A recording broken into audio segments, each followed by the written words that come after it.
Cette actualité vous est présentée en collaboration avec Cryptost Academy. Ayez un temps d'avance sur le marché crypto en rejoignant notre communauté premium. 530 millions de dollars blanchis grâce aux banques et aux crypto-monnaies. Que risque ce Russe? Lundi, un citoyen russe a été arrêté à New York pour avoir blanchi plus d'un demi-milliard de dollars grâce à des banques américaines et des crypto-monnaies. Analysons cette affaire de plus près.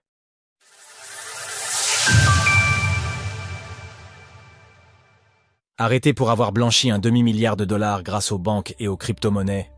Lundi, le ministère de la Justice des États-Unis a accusé un citoyen russe habitant à New York d'avoir blanchi 530 millions de dollars grâce aux crypto-monnaies et au système bancaire américain.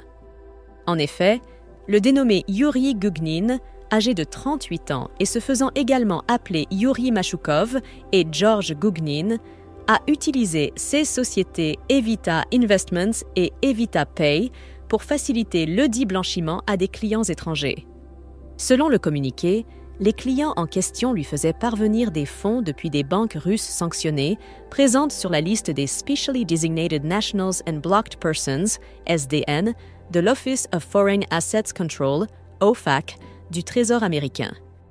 Notamment, CES fonds étaient déplacés via une combinaison de mouvements entre des comptes bancaires américains et une conversion en crypto-monnaie, principalement en stablecoin USDT. Les faits se sont déroulés entre juin 2023 et janvier 2025. Et parmi les banques sanctionnées, nous pouvons citer Sberbank, Sovcombank, VTB Bank et Tinkoff Bank. Joseph Nocella Jr., procureur pour le district Est de New York, a commenté cette affaire. Comme il est allégué, Gugnin est venu aux États-Unis et a mis en place une opération de blanchiment d'argent sous le couvert d'une start-up spécialisée dans les crypto-monnaies, qu'il a ensuite utilisée pour échapper aux sanctions et au contrôle à l'exportation et frauder les institutions financières américaines. Au total, Yuri Gugnin est donc ciblé par 22 chefs d'accusation, dont fraude bancaire et électronique, complot en vue de frauder les États-Unis, violation de la loi sur les pouvoirs économiques d'urgence internationale, exploitation d'une entreprise de transfert de fonds sans licence, non-mise en œuvre d'un programme efficace de lutte contre le blanchiment d'argent, non-déclaration d'activités suspectes, blanchiment d'argent et de complots connexes.